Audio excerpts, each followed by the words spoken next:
misteriosa lenda da Fada do Dente.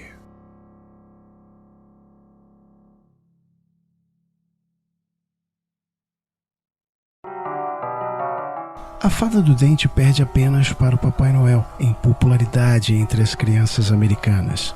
Ela é famosa por trocar alguns dólares por dentes de leite que caíram. A crença na Fada do Dente tornou-se tão comum nos Estados Unidos que, quando uma criança deixa de acreditar nela, considera-se que esteja entrando na adolescência. Apesar de sua popularidade, pouco se sabe sobre as origens desta história e poucos são os paralelos encontrados em outras culturas. Um fato que emerge quando a origem da Fada do Dente é investigada é que ela, a Fada do Dente original, parece ter tido uma natureza menos inocente do que a moderna. Não há paralelo direto com a Fada do Dente do folclore europeu. Na Inglaterra medieval, era popular queimar os dentes de leite de uma criança. A razão disso estava ligada a crenças sobre a vida e a morte. Uma antiga superstição era que, se uma criança não se livrasse de seus dentes de leite adequadamente, no futuro vagaria na vida após a morte por toda a eternidade em busca deles.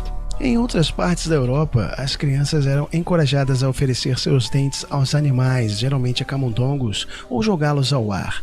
Alguns estudiosos do século XIX acharam isso interessante e chegaram a sugerir que este costume era uma evidência de paganismo vestiginal na forma de adoração ao sol. No entanto, apenas alguns estudiosos consideram relevante esta prática estar relacionada à Fada do Dente. Estes exemplos mostram como o folclore europeu, em relação aos dentes das crianças, diverge de muitas maneiras do folclore americano. Eles, às vezes, envolvem apenas se livrar dos dentes, ao invés de oferecê-los a uma entidade. Outros envolvem oferecer os dentes a entidades bem diferentes, como animais, ao invés de uma fada. Há, no entanto, lendas na Europa que se assemelham mais à da Fada do Dente. Estas, geralmente, envolvem bruxas. Em alguns casos, a razão para o descarte dos dentes era para que uma bruxa não os encontrasse, ao invés de fazer uma oferenda. Se uma bruxa encontrasse os dentes de uma pessoa, acreditava-se que ela poderia obter o controle completo sobre esta pessoa.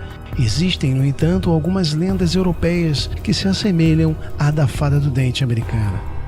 Uma lenda inglesa de Lancaster fala de uma bruxa chamada Jenny Green Tea, ou Jenny Dentes Verdes. Jenny Green Tea era uma bruxa que diziam se esconder em lagoas cheias de escórias e coisas mortas para pegar crianças inocentes. Os pais usariam Jenny Green Tea como uma maneira de assustar as crianças e conseguir sua obediência, assim como o bicho-papão nos dias de hoje. Curiosamente, há uma conexão com a Fada do Dente. A espuma da lagoa em que a bruxa se escondia era chamada de lentilha d'água por se parecer com um dente verde. Jenny Green Tea também era usada para encorajar as crianças a escovarem seus dentes, possivelmente para que eles não ficassem tão sujos quanto os dentes da velha bruxa. Um exemplo benevolente é a Banantega, em Veneza, na Itália. Banantega é uma versão veneziana da conhecida italiana Befana, uma idosa benevolente que dava presentes para as crianças no Natal, assim como o Papai Noel nos Estados Unidos. Curiosamente, Banantega não dava presentes para as crianças somente no Natal, mas também quando perdiam seus dentes. Banantega faz um paralelo interessante com a lenda da Fada do Dente, embora seja improvável que ela seja a sua precursora direta.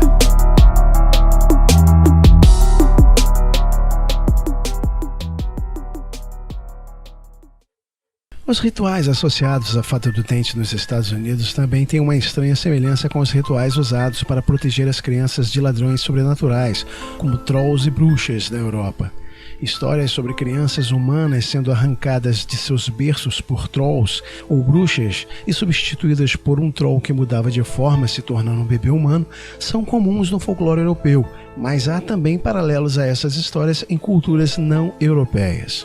Os dentes, por causa de sua aparente indestrutibilidade em comparação com as outras partes do corpo, têm sido historicamente vistos como uma forma de proteção mágica contra o mal. Eles são usados em culturas de todo o mundo como talismãs de proteção. Colocar um dente perto do leito de uma criança podia ser pensado como uma maneira de protegê-la ou como um amuleto de sorte para evitar que criaturas sobrenaturais viessem a levar esta criança. Curiosamente, uma variação comum do ritual das fadas é polvilhar o dente com sal e deixá-lo em um copo ou em um prato junto à cama da criança. Acreditava-se que o sal tivesse os mesmos poderes de proteção que os dentes, por ser usado geralmente como conservante. Dizia-se que um dente salpicado era uma proteção ainda mais poderosa do que o próprio dente.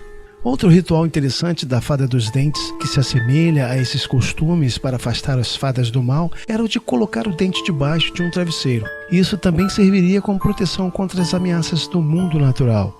Em muitas culturas, facas e outros objetos metálicos geralmente eram usados como símbolos de proteção mágica. Isso não quer dizer que os pais americanos entreguem seus filhos a rituais de magia.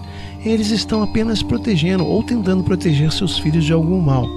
Alguns dos rituais associados à lenda da fada do dente podem remontar a uma época em que esses costumes eram a única opção que esses pais tinham para tentar proteger seus filhos. Isso está embutido na construção cultural americana, que se reflete até hoje nesta tradição, assim como cada país que tem sua própria cultura relacionada a seus mitos e lendas. Embora existam paralelos com os costumes da fada do dente em histórias de outras culturas, parece não haver uma fonte direta que se relacione a esta lenda no folclore europeu ou de outras partes do mundo. A fada do dente é, em grande parte, um fenômeno americano. No entanto, existem semelhanças suficientes em outras lendas mencionadas em folclores distintos que sugerem que ela pode ter sido parcialmente derivada desses contos sobre trolls e bruxas, como uma forma de proteção contra males sobrenaturais. Embora a fada do dente não tenha uma genealogia ou ascendência clara, ela ainda é muito popular nos Estados Unidos, sendo uma das únicas fadas americanas.